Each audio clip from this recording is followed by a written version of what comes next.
EVM machine के बारे में सवाल खड़े किए। इसके बावजूद भी ईवीएम मशीन चल रही है। ये वास्तव में बहुत बड़ा सवाल है कि जब दोनों पार्टियां ईवीएम मशीन के बारे में सवाल खड़ा कर चुकी है तो ईवीएम मशीन जाना चाहिए। इसके बावजूद भी ईवीएम मशीन चल रही है तो उसकी निश्चित रूप से कोई खास वजह होनी चाहिए। उसकी खास वजह ये है कि कांग्रेस और बीजेपी और कांग्रेस इसका विरोध करते हुए दिखाई देती है, मगर इन लोगों का ईवीएम मशीन के बारे में म्यूचुअल अंडरस्टैंडिंग है, आपसी समझदारी है। फिर आप लोग सोचते होंगे फिर ये लोग विरोध क्यों करते हैं? वो इसलिए विरोध करते हैं, जब बीजेपी सरकार में रहती है तो कांग्रेस के लोग विरोध करते हुए दिखाई देते हैं, करते नहीं दिखाई देते हैं। जब कांग्रेस सरकार में रहती है तो बीजेपी विरोध करती हुई दिखाई देती है। यानी इसके पीछे एक सोच है। वो सोच क्या है कि ईवीएम मशीन के विरोध में जो जनभावना है वो जनभावना कांग्रेस के समर्थन में या बीजेपी के ही समर्थन में रहना चाहिए। अगर इसके विरोध की कोई भावना है तो वो भी विरोध की भावना का आंदोलन भी कांग्रेस के या बीजेपी के नेतृत्व में ही चलना चाहिए। इसके बाहर किसी के नेतृत्व में ये आंदोलन शिफ्ट नहीं होना चाहिए। ये शिफ्ट नहीं होना चाहिए, इसके लिए वो खबरदारी लेते हैं। क्योंकि अगर मान लो बीजेपी और कांग्रेस से शिफ्ट होकर ये हमारी तरफ शिफ्ट हो गया, अगर एक बार हो गया, एक ही बार होना है, ज्यादा बार नहीं होना है, एक बार होने के बाद फिर दोबारा उन लोगों की तरफ ये मामला नहीं जाएगा। इतना बड़ा मामला ईवीएम मशीन से संबंधित है तो इसलिए वो लोग हर प्रकार की खबरदारी ले रहे हैं, हर तरह की खबरदारी ले रहे हैं। और ईवीएम मशीन के संदर्भ में हम देख रहे हैं कि वो लोग विरोध करने के बावजूद भी बहुत ज्यादा सतर्कता भी बरतते हुए दिखाई दे रहे हैं। इसलिए हम लोगों को ईवीएम मशीन का आंदोलन किसी भी स्थिति में हम लोगों को एक राष्ट्रव्यापी आंदोलन में रूपांतरित करना है। और आज ये आंदोलन हम बना चुके हैं, अब केवल एक काम बाकी है। आंदोलन ईवीएम मशीन के विरोध में बन चुका है, केवल एक काम बाकी है, इस आंदोलन को जन आंदोलन में रूपांतरित करना जरूरी है। बस इतना ही बाकी है। इसका राष्ट्रीय आंदोलन तो हो गया है, अब ये 625 जिलों तक पहुंच गया है।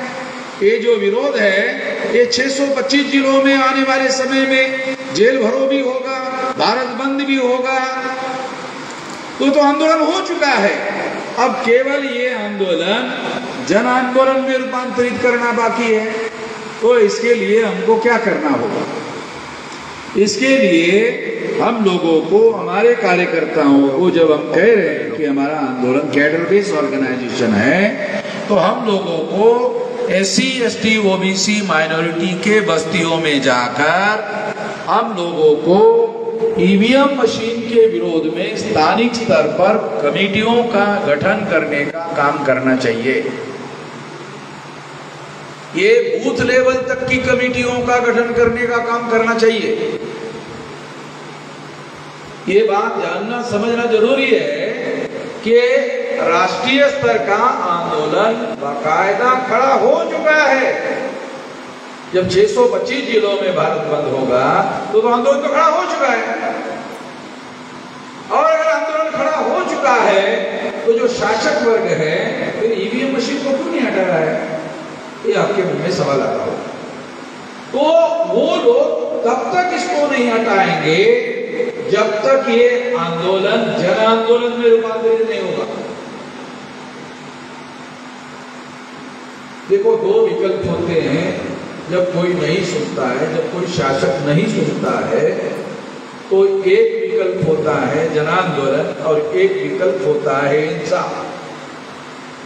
अगर आप हिंसा नहीं करना चाहते, जिसमें हम समर्थक नहीं है, हम हिंसा के समर्थक नहीं है, मगर ईवीएम मशीन हटाने का हिंसा एक रास्ता है। मैं ये नहीं कह रहा हूं कि हिंसा रास्ता नहीं है, हिंसा एक रास्ता है। सारे दुनिया ने इस बात को माना। बाबा साहब अम्बेडकर ने भी एक जगह लिखा हुआ है और रिटर्न में लिखा हुआ है, अगर आपका उद्देश्य पवित्र है तो फिर हिंसा गलत नहीं है। एक जगह बाबा साहब अम्बेडकर ने कहा है कि यदि आपका मकसद पवित्र है तो फिर हिंसा का तरीका आप अपनाते हो वो गलत नहीं है, कहा जा सकता है। ये मैं अपनी बात नहीं कह रहा हूं, बाबा साहब अम्बेडकर ने कहा है। मगर बाबा साहब अम्बेडकर ने कहा है मगर अपनाया उसको अमल नहीं किया। ऐसा नहीं कहा जा सकता कि समता, स्वतंत्रता, बंधुता और न्याय पर आधारित समाज और राष्ट्र का निर्माण करना पवित्र कार्य नहीं है। निश्चित रूप से पवित्र कार्य है और बाबा साहब अम्बेडकर जिंदगी भर ये काम करते रहे, मगर उन्होंने हिंसा का सहारा नहीं लिया। हम भी हिंसा के समर्थन में नहीं है, मगर हिंसा गलत नहीं है। बाबा साहब अम्बेडकर का कहना यह है कि अगर आपका मकसद पवित्र है तो उसके लिए हिंसा का तरीका आप अपनाते हो, गलत नहीं है। इसको गलत नहीं कहा जा सकता, क्योंकि इससे अगर मकसद पूरा होता है। कौन सा मकसद पूरा होता है? समता, स्वतंत्रता, बंधुता और न्याय पर आधारित समाज और राष्ट्र का निर्माण होता है, तो गलत नहीं है। गांधी जी जिंदगी भर अहिंसा अहिंसा अहिंसा अहिंसा अहिंसा कहते रहे, जिंदगी भर कहते रहे। मगर एक समय आया गांधी जी को लगा था हिंसा करना पड़ेगा, हिंसा का रास्ता अपनाना पड़ेगा। अपनी बात नहीं कह रहा। गांधी जी ने फिर ऐलान किया, डू डाई, मरो या करो, डू और डाई। डू और डाई क्या है? ये तो हिंसा ही है ना। करो या तो मरो।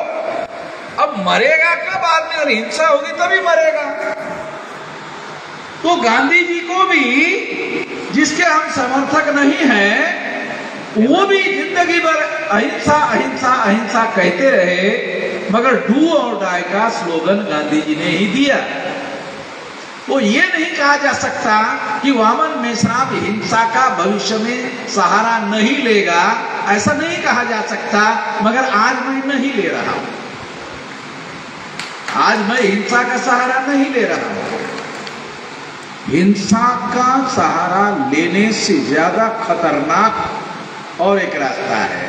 हिंसा से बड़ा खतरनाक क्या हो सकता है? मगर है, और वो है अगर जन आंदोलन होता है तो वो हिंसा से भी ज्यादा खतरनाक होता है। अंग्रेज लोग जन आंदोलन के बदौलत छोड़कर चले गए। गांधी जी के आंदोलन से अगर अंग्रेज चले गए होते तो 1916-17 में ही गए होते, 20-22 में ही चले गए होते, मगर नहीं गए। जिंदगी भर आंदोलन गांधी जी करते रहे। और फिर गांधी जी ने डू और डाई का नारा लगाने के बाद गांधी जी, अंग्रेजों ने फिर जाने का फैसला किया और इस तरह से अंग्रेज भारत छोड़कर चले गए। हम तो ब्राह्मणों को कह नहीं रहे हैं, हम ये जरूर कह रहे हैं कि तुम भारतीय नहीं हो, यूरेशियन हो। तुम भारतीय नहीं हो, तुम्हारा डीएनए भारतीय नहीं है, वैज्ञानिक के शोध के अनुसार तुम भारतीय नहीं हो। इसलिए तुम लोग जो है भारत के मूल निवासी नहीं हो, तो निश्चित रूप से तुमको भारत पर राज करने का अधिकार नहीं है। यदि हमने ये आंदोलन नहीं चलाया होता तो अटल बिहारी वाजपेयी के बाद ब्राह्मणों को ईवीएम मशीन होने के बावजूद भी ओबीसी को प्रधानमंत्री बनाना पड़ा। अरे ईवीएम मशीनें बहुत हो गए ना। अगर आपके पास ईवीएम के द्वारा अपना प्रधानमंत्री आप बना सकते हो, बना रहे हो, वो ईवीएम का भी उपयोग कर रहे हैं और ओबीसी का भी उपयोग कर रहे हैं, एक साथ दो काम कर रहे हैं। ये खतरा कहां से है कि दो दो रास्तों का उपयोग करना पड़ रहा है। एक ईवीएम का भी उपयोग कर रहे हैं और एक ओबीसी का भी उपयोग कर रहे हैं।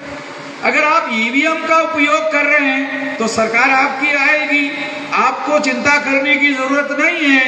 मगर वो ऐसा सोचते हैं कि ईवीएम का उपयोग करने के बाद अगर ब्राह्मण प्रधानमंत्री बने तो फिर तो मामन मेश्राम का आंदोलन जन आंदोलन होने से कोई नहीं रोक सकता। मैं नहीं सोच रहा हूं, वो लोग सोच रहे, ब्राह्मण लोग ऐसा सोच रहे हैं। इसलिए वो ईवीएम का उपयोग भी कर रहे हैं और ओबीसी को प्रधानमंत्री भी बना रहे हैं।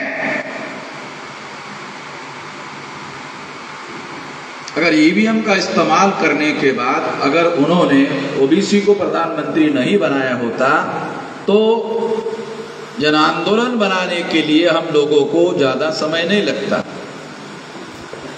क्योंकि हमारे पास राष्ट्रीय स्तर का संगठन ही नहीं है, बल्कि राष्ट्रीय स्तर का कैडर बेस ऑर्गेनाइजेशन है जो भारत में किसी के पास नहीं है। एससी एसटी ओबीसी के पास, माइनॉरिटी के पास, हमारे अलावा किसी के पास भी नहीं है। ब्राह्मणों के पास है, कम्युनिस्टों के पास है और तमाम लोगों के पास है, मगर हमारे एससी एसटी ओबीसी माइनॉरिटी के लोगों के पास हमारे अलावा कैडर बेस किसी के पास नहीं है।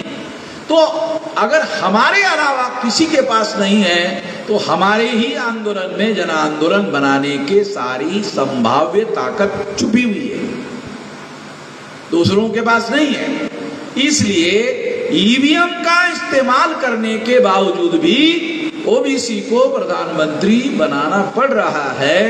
तो नरेंद्र मोदी को कम से कम एक बार हमारा धन्यवाद तो जरूर करना चाहिए कि अगर हमारी पोटेंशियल ताकत नहीं होती तो क्या अडवाणी के पिछवाड़े पे लात मार के मोदी को प्रधानमंत्री बनाते? अडवाणी की वजह से बीजेपी एक छोटी पार्टी थी, अडवाणी ने रथ यात्रा चलाई, राम यात्रा चलाई, उसके बाद बीजेपी 100 सीटों वाली पार्टी हो गई। अडवाणी के रथ यात्रा के बाद रिकॉर्डेड बातें बोल रहा हूं, बहुत पुरानी बातें नहीं है, 100 साल पुरानी बात नहीं है, ये अभी अर्वाचीन इतिहास है, ये 90 के आसपास का इतिहास है, ज्यादा पुराना इतिहास नहीं है।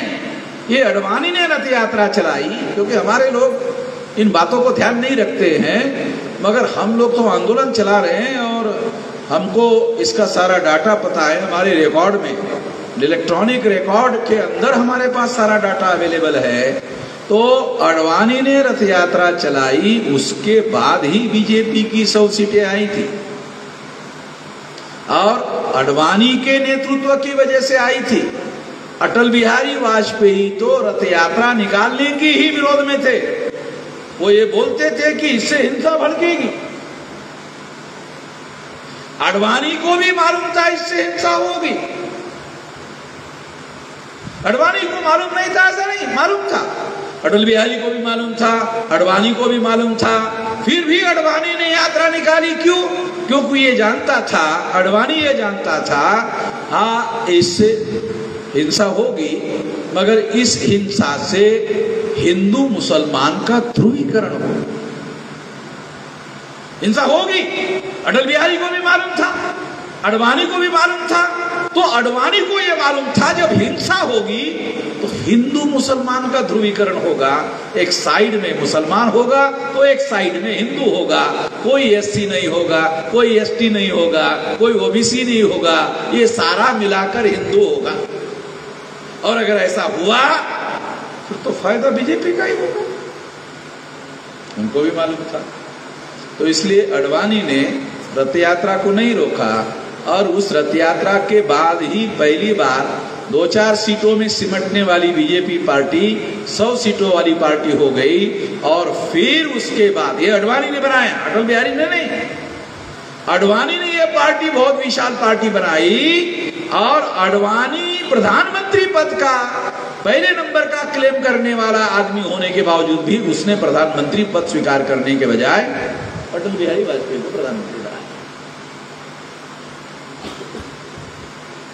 और अटल बिहारी वाजपेयी को प्रधानमंत्री बनाने के बाद में ये हमारे सामने इतिहास है। उसके बाद में कांग्रेस फिर 10 साल 2004, 2009, 2009, 2013, 14 उसके बाद फिर बीजेपी की सरकार आई और उस बीजेपी की सरकार में नरेंद्र मोदी को प्रधानमंत्री बनाया गया और आडवाणी का पत्ता काट दिया गया और आडवाणी को कहा कि अभी आप आ रहा। जिसने भारतीय जनता पार्टी को इतना विशाल जन आंदोलन में रूपांतरित करने वाली पार्टी बनाया, तो एक एग्जाम्पल ही आपको बता रहा हूं। तो हम भी ये कह रहे हैं कि हमारे इस आंदोलन के बदौलत ध्रुवीकरण हो सकता है, हमारे आंदोलन की वजह से भी ध्रुवीकरण हो सकता है। और ये ध्रुवीकरण हम चाहते हैं, उस समय उन्होंने किया था हिंदू मुसलमान का, हम चाहते हैं कि SC ST OBC का ध्रुवीकरण हो जाए। अगर SC ST OBC का ध्रुवीकरण का एक अर्थ है एकता, SC ST OBC की एकता, अगर ये हो जाती है तो SC ST दोनों मिलाकर 22.5% और OBC के 63%, अगर ये आप आंकड़ा बनाओ तो ये आंकड़ा बहुत बड़े पैमाने पर 80% से ज्यादा का आंकड़ा हो जाता है। और अगर ये आखिरी % से ज्यादा आंकड़ा हो जाता है तो ऐसे सिचुएशन में हमारा ये SC ST OBC का जो ध्रुवीकरण है ये इस देश में बहुत बड़े परिवर्तन का कारण बन सकता है। ऐसा करना पड़ेगा। ये पोटेंशियल करने का बहुत बड़ा आधार है। हम लोग काल्पनिक बातें नहीं कर रहे। कुछ लोग हमारे समाज में जो इंटेलेक्चुअल लोग हैं वो ऐसा कहते रहते हैं कि ऐसा हो नहीं सकता। जो लोग ऐसा सोचते हैं, जो इंटेलेक्चुअल है और ऐसा सोचते हैं जो हो नहीं सकता, तो उसका परिणाम क्या होता है? जो हो नहीं सकता उसको करने की क्या जरूरत है? लॉजिक क्या कहता है? हो नहीं सकता, फिर उसको करने की क्या जरूरत है? जो हो ही नहीं सकता उसको करने की क्या जरूरत है? ये तो इससे नालायकी प्रमाणित हो जाती है। इससे हम लोग और हम लोगों की, इंटेलेक्चुअल लोगों की नालायकी प्रमाणित हो जाती है। कोई भी चीज करने से होती है। संख्या कम और अधिक इकट्ठा हो सकती है मगर होती करने से ही है। तो इसलिए साथियों, हम लोगों को आने वाले समय में निश्चित रूप से ऐसा करना होगा और ऐसा करने के लिए हमको इकट्ठा होकर ये काम अगर करते हैं तो मेरा यकीन है, विश्वास है, मैंने बहुत लंबा समय 19 साल की उम्र से इतना बड़ा 625 जिलों का संगठन खड़ा किया। अब किसी SC ST OBC या फुले शाह अम्बेडकर की विचारधारा लेकर चलने वाले किसी भी समूह के पास इतना विशाल संगठन नहीं है। एक संगठन विशाल नहीं है, दूसरा कैडर बेस नहीं है। तो ये इतना बड़ा संगठन हमारे पास है तो संभावनाओं की अगर सोचे तो केवल हमारे आंदोलन में ही ये पोटेंशियल अवेलेबल है कि हम देश के जो बहुसंख्यक लोग हैं, SC ST OBC के लोग हैं, इनका ध्रुवीकरण कर सकते हैं, बशर्ते आप लोगों को SC के, ST के, OBC के बस्तियों में जाकर, लोअर लेवल पर जाकर, बूथ लेवल पर जाकर संगठन बनाने का काम करना चाहिए। यानी जिला लेवल पर जाने से काम नहीं चलेगा। जिले से नीचे तहसील में जाना पड़ेगा, तहसील की कमेटियां बनानी पड़ेगी और ट्रेनिंग लेना पड़ेगा। तहसील से नीचे ब्लॉक में जाना पड़ेगा, ब्लॉक के नीचे ग्राम पंचायत में जाना पड़ेगा, ग्राम पंचायत के नीचे गांव में जाना पड़ेगा, गांव के नीचे बूथ में जाना पड़ेगा, बूथ के नीचे सामाजिक समूहों में जाना पड़ेगा। अगर आप ऐसा करते हो, क्योंकि अभी यही काम हम कर रहे हैं। बामसेप के लिए मैंने 48 साल लगाए। अभी बामसेप का काम मैं नहीं कर रहा हूं, बामसेप का काम हमारे लोग कर रहे हैं और वो लोग उसको बढ़ा रहे हैं। अभी मुझे बढ़ाने की जरूरत नहीं है। अभी मैं सारी एनर्जी, सारी ताकत आंदोलन और आंदोलन को जन आंदोलन बनाने में लगा हुआ हूं। बस समय का फेर है। मेरा यकीन ये है केवल समय के अलावा हमारे बीच में कुछ है नहीं, केवल समय है। ये होना तय है, केवल समय है। इसके बीच में केवल समय है और वो समय पर्याप्त पूरा होते ही, और बहुत लंबा समय नहीं, 2030 तक ये 6 लाख गांवों के अंदर 15 लाख बूथों का संगठन खड़ा होगा और लगभग 15 लाख सामाजिक समूह अगर हम तैयार करते हैं तो 15 × 15 2 करोड़ ये छोटे छोटे ग्रुप तैयार हो जाएंगे और इस तरह से एक विशाल जन आंदोलन के लिए हमारे पास ढांचा खड़ा होगा। क्योंकि जन आंदोलन के लिए छोटे लेवल पर सामाजिक समूहों का संगठन नहीं होगा तो मोबिलाइजेशन नहीं होगा, और मोबिलाइजेशन नहीं होगा तो जन आंदोलन नहीं होगा, जन आंदोलन नहीं होगा तो हमारी समस्या का समाधान नहीं होगा। ये करना होगा। इस मौके पर साथियों आप लोगों से यही उम्मीद करता हूं कि ऐसा करना होगा, और ये उम्मीद करते हुए मैं अपनी बात यहीं पर समाप्त करता हूं। 9 बजे हमको समाप्त करना था, 9 बज गए हैं, इसलिए धन्यवाद।